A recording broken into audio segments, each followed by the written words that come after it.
So, I'd like to open it up to questions. I'm sure there are things that may be burning a hole through your brain that I didn't touch on, that you may be either wanting to ask or may be hesitant to ask. Is it time for another break? Oh, okay. But you may be thinking about it and hesitant to ask, but somebody else has probably got the same question. So is there anybody with a question? This gentleman right back here.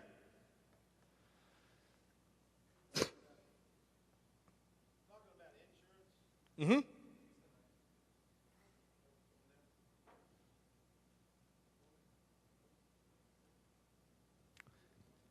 Bueller. Now, I'm a member of a concealed carry organization, and you've got your coverage there and a phone number to call if you end up using your weapon. Something like that would protect you as an individual, even in the church, right? Correct.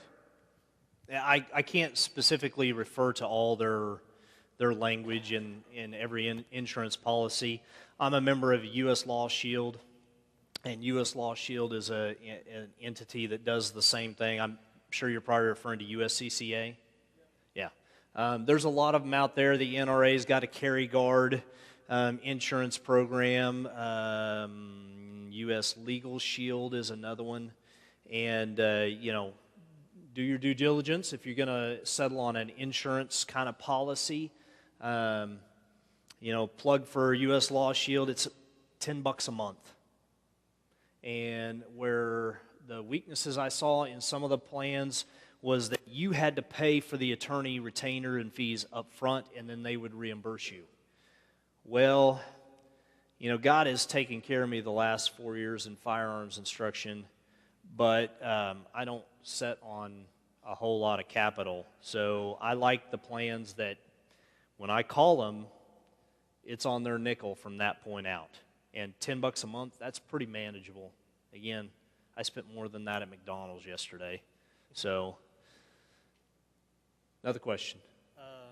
So with the congregation, some of them might be a little afraid or scared about the earpieces for a radio, and that could easily come back on the pastor and tell, and majority of them may not want the security team to use it. What would we do about that? I don't know that I've ever had an issue where folks were scared of earpieces. Maybe intimidated by people walking around looking like Secret Service.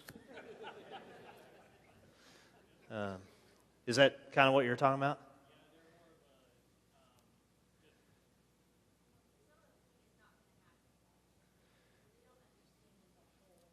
Sure. Yeah, the it can't happen to me mindset. That's and this is something that we all have to be salesmen in this position. If your church doesn't have a team and you want to go that route, and there's certain things you just are going to need for that team to be effective, we're going to have to sell it. And I guarantee you, nobody in Sutherland, Texas, in that community of 600 people, went into church that day and thought it could happen to them. Nobody does. I mean, think about that. One, it's Texas. The persona of Texas is everybody from infant up is carrying a gun. It's a joke, but it's true. We all have that mindset of Texas. But 2 out of those case studies were in Texas. So the reality is, I don't care where you are, it's a possibility. All it takes is the problem. And it's a free country. And that problem can bounce around like ping pong ball. And if it hits your pin, you better be prepared to bounce it back in another direction. So as far as how you sell certain things, I think we have to tell them,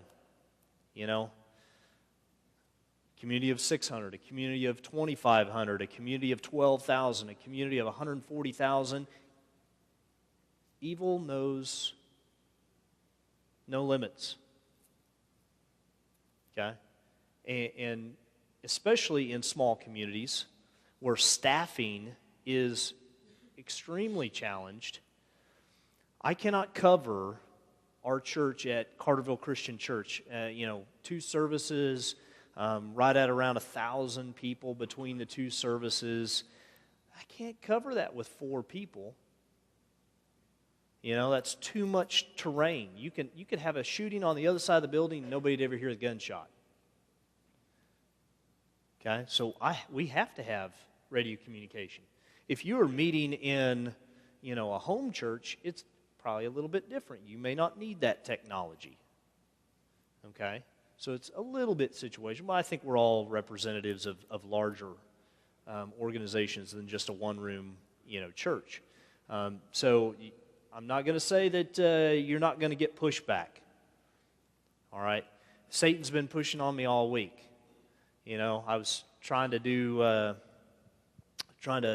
put the final touches on this presentation, and you wouldn't believe, my phone just rang off the hook, nonstop. Then we had this fictitious ice storm, and my kids come home from school, and it's like, and I'm sitting there talking at the living room table, and, hey, Dad, and then my wife gets off early on Thursdays, and she's like, oh, honey, I'll listen to you, and interrupt. And so I get up the crack of dawn this morning, and I'm sitting at the dining room table, talking, going through it.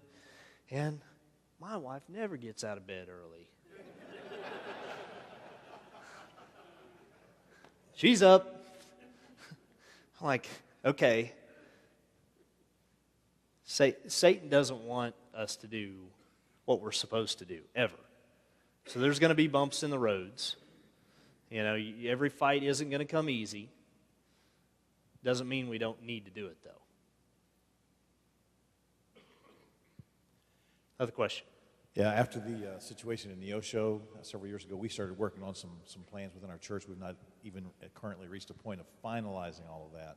But through a breaking news story on KY3, it was sort of reported, but I've not been able to confirm this in concrete, so I'm hoping maybe you can help us, that no one is supposed to conceal and carry inside a church building without a written permission from the pastor.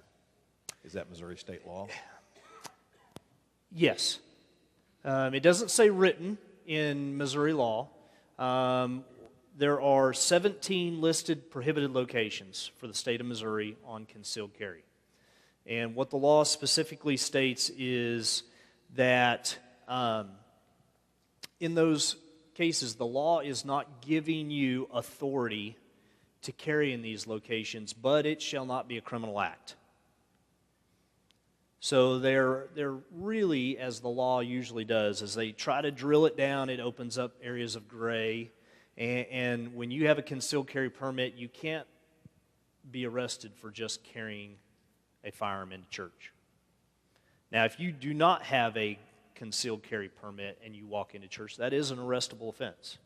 I don't care what the law says as far as or what the rumor is about permitless carry, but it is a criminal offense for you to be armed without a concealed carry permit in a church in the state of Missouri. To get around that and to get around it even with a permit and to be 100% in the clear is you're supposed to go and get permission from those in charge of that organization. It doesn't cite that you need to have written permission, but it's not a bad idea. How can I be on the team if there isn't some record that I've been selected on the team? And that goes back to that policy that we were talking about. So excellent question. Will you please touch on policy writing, and do you have a template? No and no. Did you not see all those typos? I am not a good policy writer. That is not in my talent and ability. people laugh. You're just the fire extinguisher, Grant. You just break in case of emergency. When it comes to writing and putting stuff together, that is not my strong suit. I will tell you that I think I have yet, it hasn't worked out in my schedule yet, but the best resource for actual policy writing, as I understand it, is the sheepdog seminars put on by a guy by the name of Dave Grossman. He's kind of the headliner. Anybody ever hear of Dave Grossman other than the former cops? Grossman's an awesome speaker, night and day different than me. I mean, he is so energetic, and he's a retired Army colonel, and I don't hold that against him, but he's fabulous, and he has put on a variety of different seminars over the years that I've been fortunate enough to attend, and he married up with this former law enforcement guy that they talk about church security, and they have a Facebook page. That's the easiest way to get a hold of them. And as I understand it, they have a guideline and a template for policy writing. I would love to be able to help you with that, but that's just not my strong suit. Yes, ma'am. You said that if you're involved in an incident, you really shouldn't make a statement for 3 days. How does police investigators feel about that? Can you say, I'll come back in 3 days and make a statement? Sure. You have the right to remain silent, enshrined in the Constitution. Now, if you get a difficult cop, they exist. I almost said I exist. I'm not a cop anymore. You may get, what do you mean you're not going to provide me a statement? And by statement, I'm talking about sitting down in an interview room and going line by line over the do's and the don'ts and the what went on and the what didn't go on. The really detailed minutia that is going to be virtually impossible for you to recall all of it the night of or the day of, okay? You're going to have to say something. Yes, I fired my weapon. Yes, I was in fear of my life, or I was in fear of these members' lives, and yes, it was my duty to intervene as a church security member. Beyond that, you know what? I feel like I need to talk to church leadership and my attorney, and I'll be happy to make a full statement after this immense amount of emotion that I'm under, clears from my head. And you got to say it just pretty much just like that. I would love to tell you that nothing is going to befall you negatively if you do that or are involved in a shooting, but the fact of the matter is there's always a possibility when you pull out a gun and shoot somebody that you may win a pair of bracelets. It's pretty doubtful in this circumstance, but you could find yourself being arrested. Okay?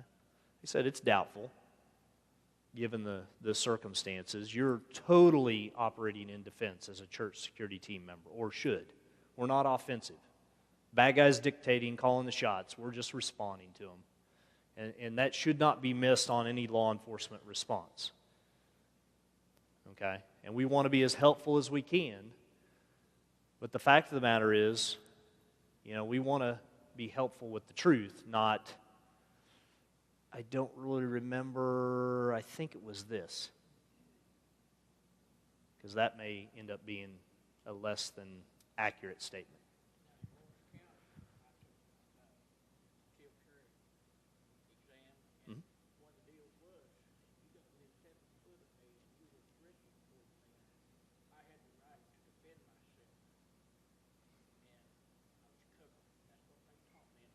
Yeah, that's not in the law. I think what they're referring to is the 21-foot rule, which there's a whole lot more to the 21-foot rule than just that. Can we get one of the microphones? I think it's best if he repeated it. Can we take this question and come back to him? Oh, yeah. Yeah, we'll come Grant, back to you. I just wanted to add real quick. We need to realize most of the small agencies, like the 600-town person, or the 600-person town where that last incident in Texas took place, that police department's not going to work that shooting. It's going to be a larger agency that comes in to work that, and they understand that you have adrenaline rushes and fog of war going on, and they know it takes a couple of days for the memory. So most likely they're not going to pressure you into making a statement. They will get your initial statement and then come back and say, we'll set up an appointment with you to get that done. So your statement right off the bat, just like Grant said earlier, quick and to the point of what happened, the basics, so they know what to do and know where to take the investigation. So. Thank you. Yes, sir. Okay, now what I was saying was within a 7-foot radius. Hang on just a second. It's not picked up your speaker yet. Go ahead, sir. Okay, okay, I'm on now. Anyways, within a 7-foot circle in front of you, someone approaches you, say with a firearm or threatens to whip you or hurt you, and you think you are in danger of bodily damage or death, you are allowed to defend your body. And that's what they taught me in this concealed carry course. I don't know, it was a 2 or 3 day course. And it was held in our Aurora, Missouri. Mm-hmm. And that was my understanding. Well, and the question relates to this: is there a magic distance where anybody that enters is you can take them out? And the answer to that is really no. Missouri law says you are allowed to use deadly force to defend yourself when you feel that it is reasonable and necessary because you feel it's reasonable and necessary to stop death, serious physical injury, or any forcible felony to yourself or another, or if you're pregnant, your unborn child. Okay? Nothing is mentioned as far as the distance. How many people have heard of the 21-foot rule? Okay? 21-foot rule has gotten kind of misdirected over the years. 21-foot rule is really built around what's called the Tueler drill. There's a police officer out in Arizona. His name was Tueler. He was a competitive shooter, had a group of buddies that were competitive shooters, and they got a wild hair idea, I think back in the 80s, to decide, you know what, if I'm faced with somebody with a knife, how much danger am I in?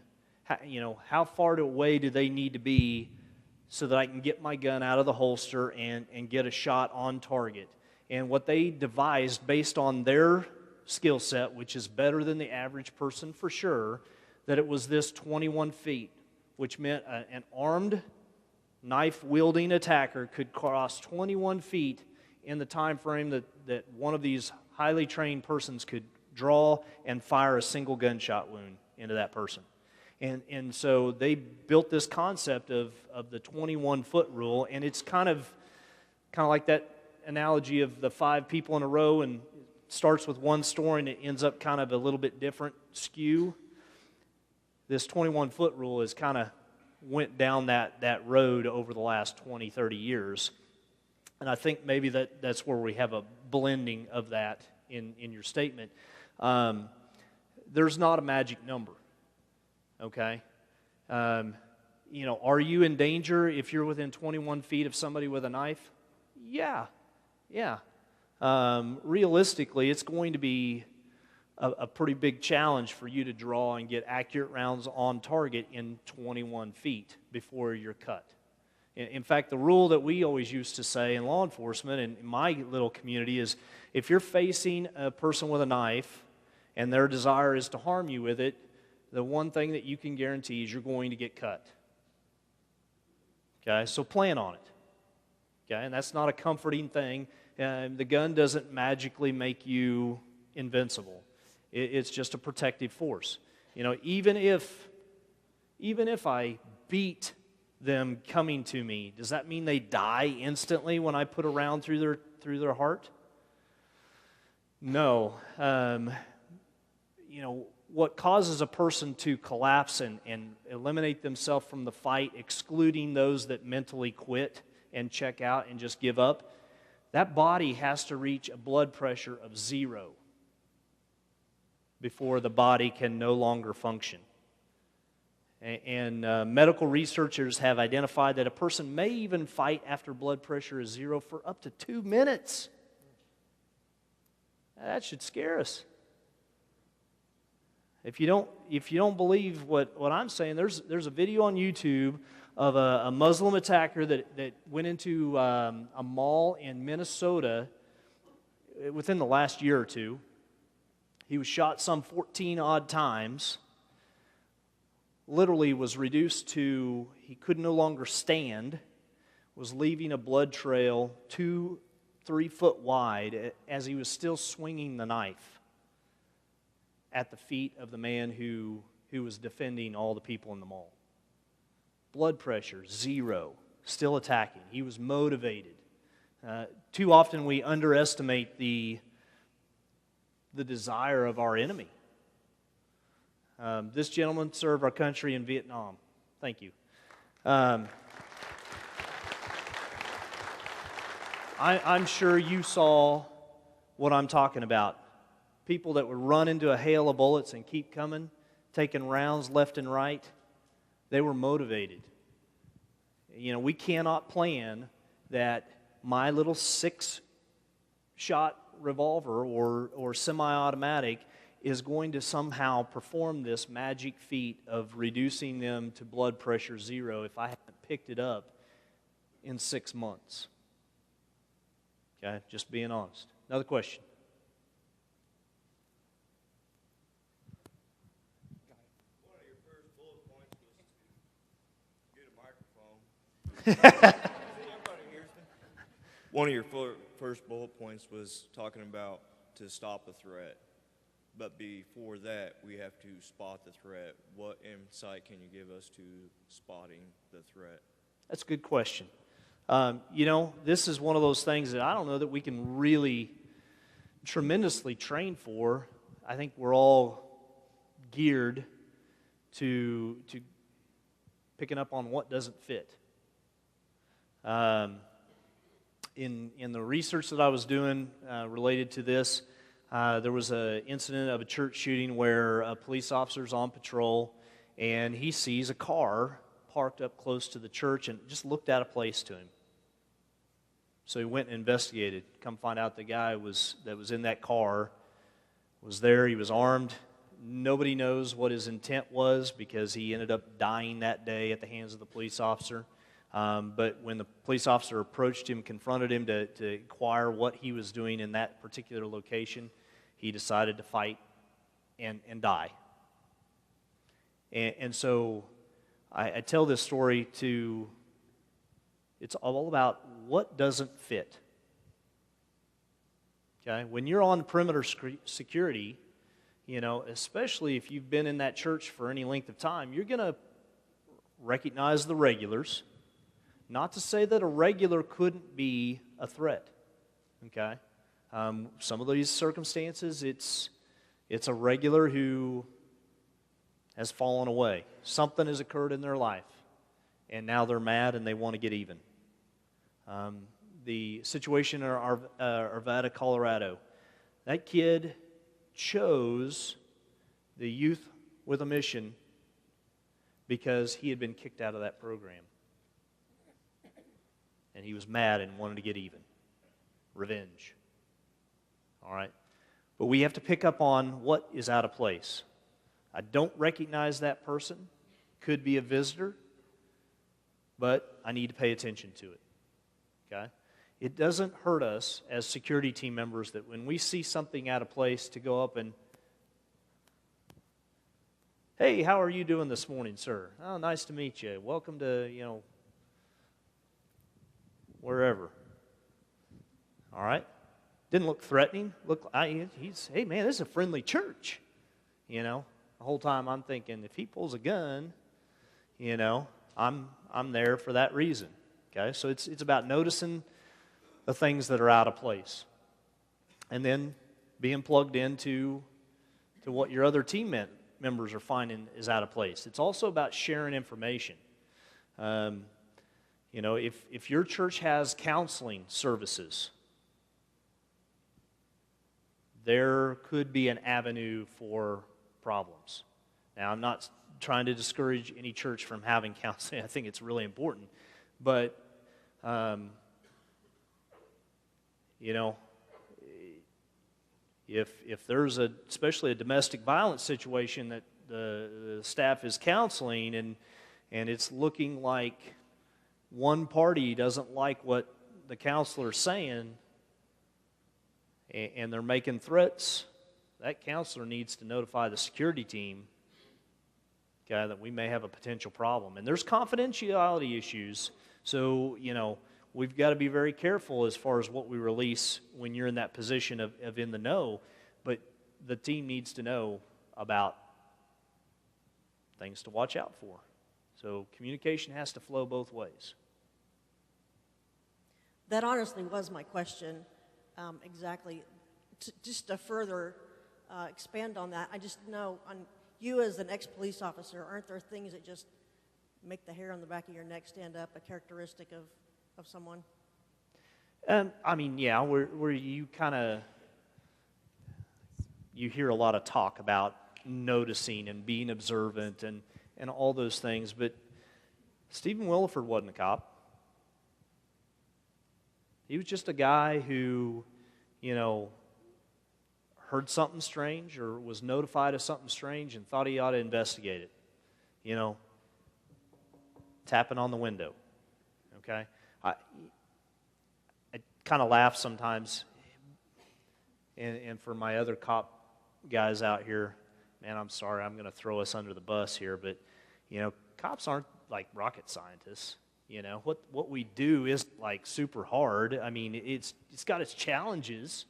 I'm not diminishing, you know, that they do a valuable thing, but it's not like some superhero skill set that they have. It's just about paying attention. You know, I cannot walk, you know, around the parking lot. Man, I hate walking the parking lot. Why do we get stuck on perimeter security all the time? You know, if I'm doing that, and I've known a lot of cops that patrolled that way, and, you know, they always had the lowest, worst statistics and arrest record of anybody. So we've got to pay attention in that role, you know. I don't want to just be a billboard that advertises unless, you know, I serve a function beyond that. I know that's not really, really enlightening, but I don't think you have to have special training to pay attention to things that are out of place. Do you have any recommendations for continuing education for the team members? Continuing education as far as skill development or training, I mean, just whatever to keep, because it's easy to become stagnant in anything. Sure, absolutely.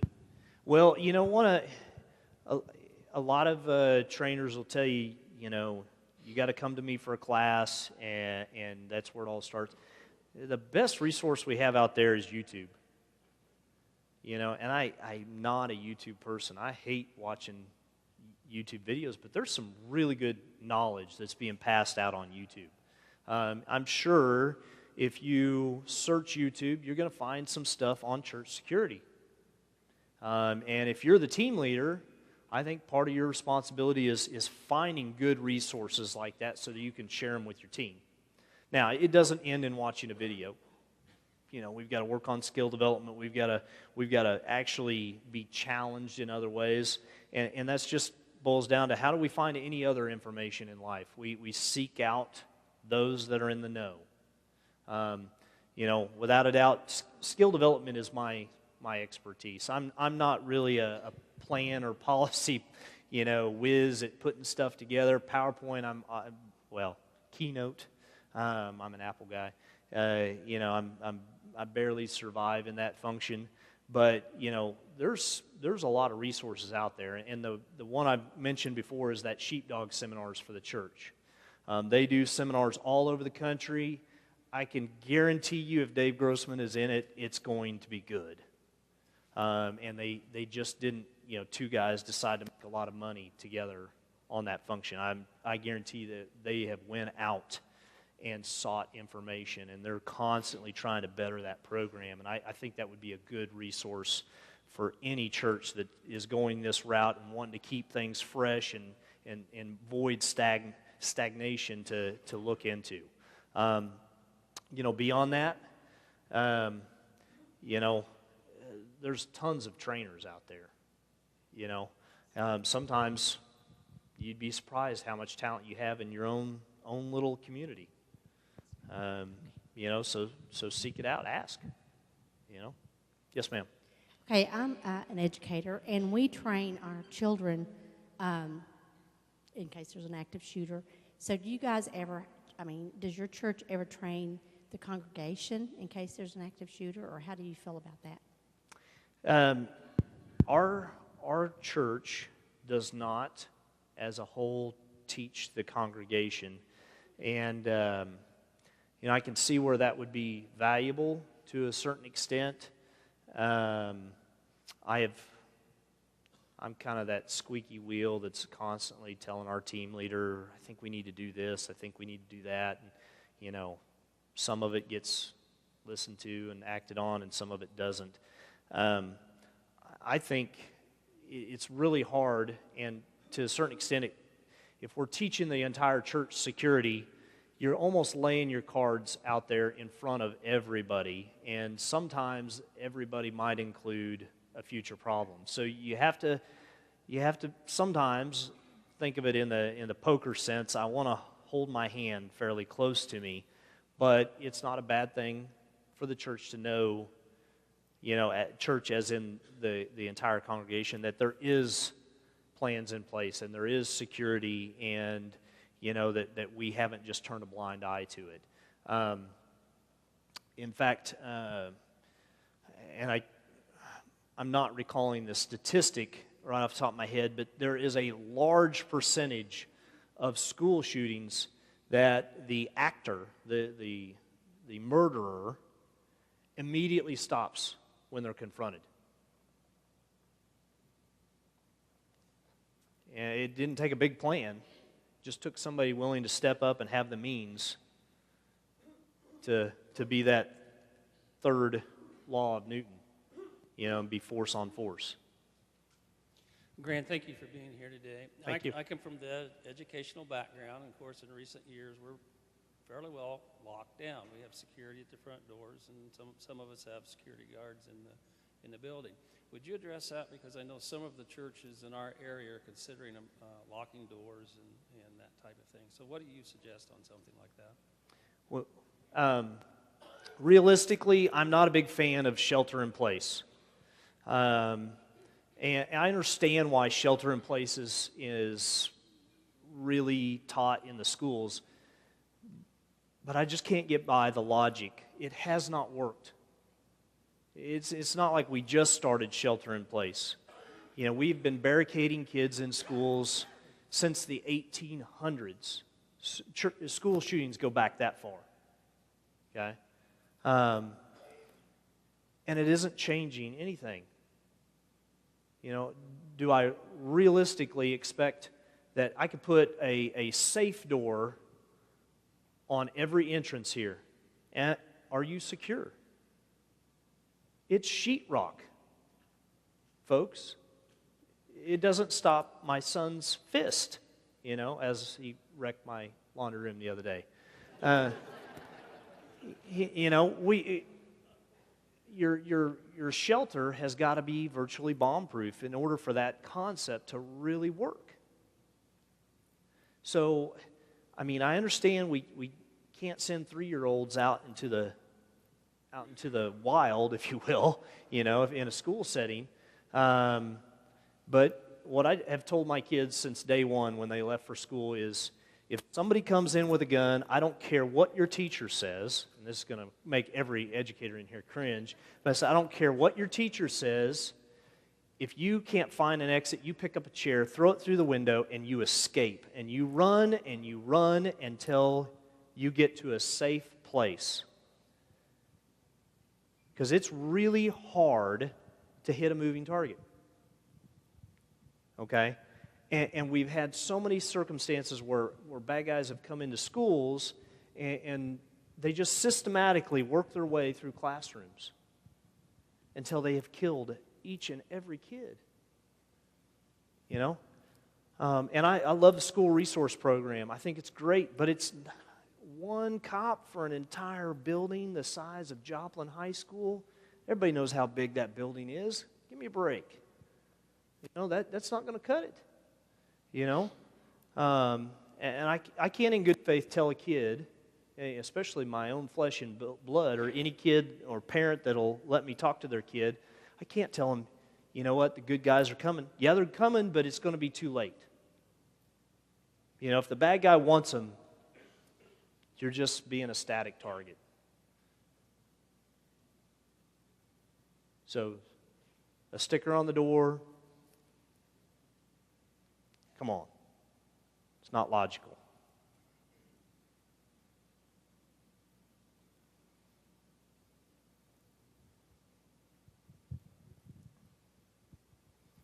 You were talking about meeting force with force, and with the Sutherland shooter with a rifle. Are you suggesting, one, that we employ rifles on security teams, and two, if so, how do you do that and still keep your poker face mentality when trying to maybe hide your, your security plan from others around you? It's a good question. You know, I obviously cannot shove an AR-15 down my pants. I mean, it's not going to work. I've tried. People have come to me, can you make a holster for this? No, I can't. I've worked with a couple big, really high-end church security teams out of the Springfield area, and one of them, they've got the setup. They've got discrete safes in high-risk areas throughout their building with AR-15s in them. Now, we're talking about a big organization, 25,000 people on any given Sunday through 5 different facilities. The risk is super high. They're high visibility. You know, it would not take having a 100-man security team every Sunday is what this particular organization has. Okay, but I've got an AR-15 or 2 or 3, you know. And what I get out of it is I get a really cool parking space right close to 3 different exits at the building. I never have to walk in the snow. I'm just like, hey, this security team has its perks, baby. And you know, I leave my spare key in our security office so that any of our team members can go grab my key and get to my trunk and get my rifle out. So, you know, maybe it's not a perfect system, but until my church says, hey, we're going to put a security safe here and here and here and here and here and equip those, you know, they're utilizing my infrastructure. And again, like I said before, my pistol is just a means to get to my rifle, okay? Because I'm a pretty good pistol shot, but I'm not making a side panel shot from 25 yards under stress after running. You know, that's a pretty challenging feat. It's tough even with a sniper rifle because my hostage shot, I ran 275 yards to the scene before I shot the guy. Your heart rate is astronomical. I can't remember exactly what my blood pressure was when they took me to the hospital, but if it had not been following a shooting, they said, you could either be having a heart attack or you've just been involved in a shooting. It was a shooting, yeah. Can you tell people what they need to know to be a good witness? Because as a former law enforcement officer, I've had multiple people tell me that the pistol barrel was this big all the way up to the size of a howitzer. Yeah. How to be a good witness? Well, I may not be the best person for that as well, but, you know, it is so hard to train people how to deal with emotions that they've never experienced in their life. You know, he said that, you know, I've heard him say the barrel is this big to this big, and that's true. I mean, when somebody's coming at you, the threat seems huge, huger than it is in real life. You know, the only thing I can tell you is I pray that the Holy Spirit will be on you, like Mr. Williford, and will give you mental clarity. I think God is ready and willing to give us what we ask for, if we'll actually take the time to ask for it. We have to be in prayer. I mean, I can't. Both of my shootings, I'm not a bad shot, but I should not have been able to pull off the shots that I did. It was by the grace of God. If I don't ask Him, though, for help daily, you have not because you ask not. And the same could be, I want to be, my job, I'm an unarmed member of the security team, whatever, and my job is to witness and report. God, give me the will and the ability to witness and report. Beyond that, it's, how do I make myself stronger? I go exercise. How do I make myself a better witness? I observe and I maintain vigilance and I test myself. When I was in the Marine Corps, we went through a class called KIMS. Anybody ever heard of KIMS? Probably not unless you've been a sniper. Keep in memory is what KIMS stands for. They'd lay out 4 or 5 pieces of gear in front of you, and you'd walk by them, and you're like, okay, and then they'd take those items and they'd hide them out in the woods. And your job was to one, remember them, and then to be able to find them hidden out in the woods. And it's a memory game. My daughter was great at a memory game, and I called it sniper memory. We would do those matching cards where you turn them all over, shuffle them up, lay them out, and you turn them over and you try to remember. If you don't think that sharpens your mind, and that's simple. And we probably, most of us got kids here probably. You probably got one of those decks of cards somewhere, use it. It's educating and it's giving your brain exercise. It's not a perfect system, but it's something to work towards being a better witness and knowing how to observe and be vigilant.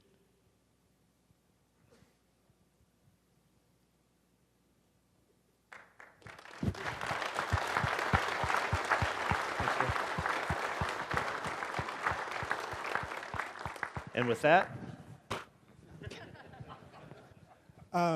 James and Zach, why don't you guys come up here real quick and let me show them what you're doing today, in case people really don't understand the radio system concept. Zach, Scott, you got yours in? Okay, yeah. Zach, turn. Okay, there's Zach's. James, where's yours? Okay. Show him your radio. Okay. So, just your radio, I said.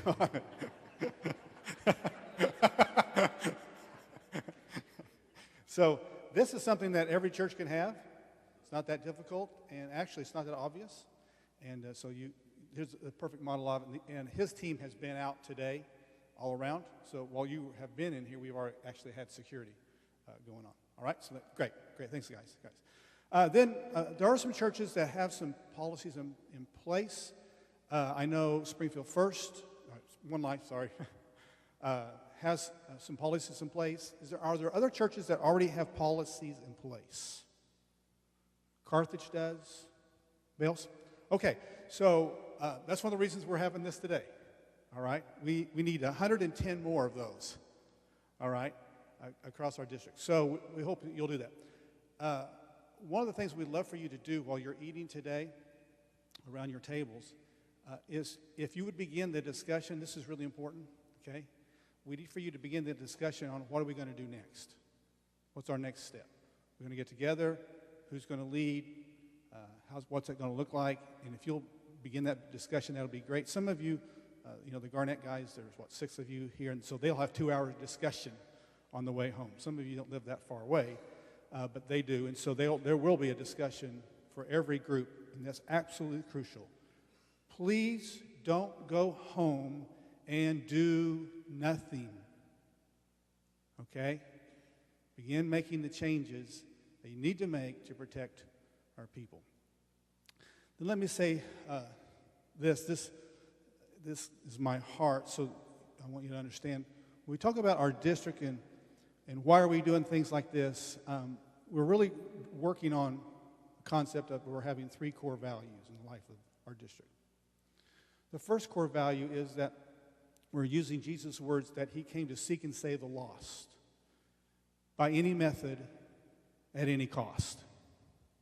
So when we talk about why are we doing what we're doing it, we want people to come to know Jesus Christ by any method, at any cost. That's number 1. Second core value is that we want to lead now and lead next. Okay, so we're developing leaders now for the tomorrows. All right? And the third core value is that we're really working hard on is that we're better together. That core value really comes into play with this group today. Is that when we come together and we team up and we work together, we are better together. Security will be better as a group than one person. You are better as a church when we're as a district, and as a denomination, we're better than a district. We're better together. So I want to say to you, thank you for coming today, that you would be better. Okay? So we're going to pray for the food, and you'll go into the gym, and it will be ready for you when you get in there. And then if some of you who live close, if you would help us put up tables, and if you see Chris Carver starting to do anything stupid, he just had some surgery, don't let him lift his napkin. Okay? But if you could help us in putting stuff up, we want to be ready for Carthage. Do you not appreciate Carthage First Church letting us use their facility today? Yes. All right. Well, let's stand and let's bless our food. One of the longtime friends